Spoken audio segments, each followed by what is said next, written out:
what I'm kind of getting from this is that your dad also very much consciously wanted to make sure that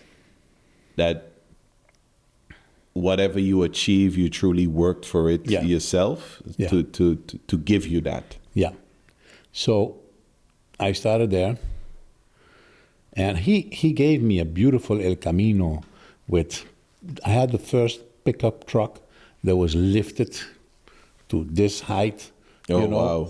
You're talking about 1984. Yeah. I had the first pickup truck with tires and all of that, young guy with 350 horsepower with every time you turn on the motor and you just drive a little bit, you see the gas going like this. So at a certain moment, you hardly drive, only go to work and go back, And it was, I stayed 1 month. After 1 month, my father had a ship, so a roll-on. He had the first roll-on, roll-off container ship in the islands. Well, actually, my uncle had one before, but this one was with containers, and he had the first container ship between the islands. And so I said, okay, put my car in it. After 1 month, I'm done. That's it. I had my fun. I'm going to Bonaire. And no matter what my father tell me, I'm going to open my business. That was me. Yeah. And so my father says, so what are you? So I'm going to open my business. And I started actually TV and radio repair inside my room at his house. Then at a certain moment, Austin Olivier came to me. He says, Alvin, he was the head of the custom, very good friend of my father. He says, Alvin, Motorola, two-way radios, we have a lot of problems, The police has them, everybody has, but nobody to repair them, man. And we have to send them to Curaçao for Radio Holland. Why don't you look into it? Well, the next day I was in my father's ship, going to Curaçao, offering them my service and everything.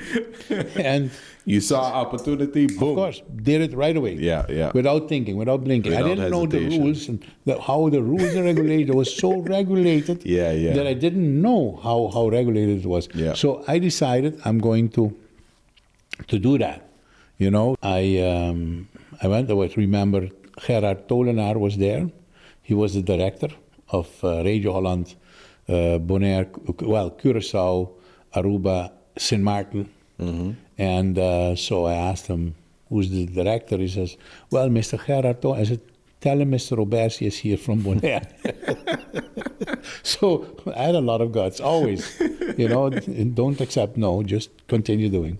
And politely, though. And then I had a meeting. So he says, okay, well, interesting. I'll get back to you. So, okay. After 3 weeks of waiting for him to get back to me, I said, Mr. Tolenaar, you told me you're going to get back to me, but concerning the license, you already agreed that we're going to have something to do, but I'm fed up. He says, no, I'm going to go with another brand. Okay, I'm going to start another brand then in Bonaire because I want to do this business and that's it. And he says, no, you don't understand. There's a licensing process. I said, okay, so we're going to send equipment for you and this and that to help you with the setup for the licensing process.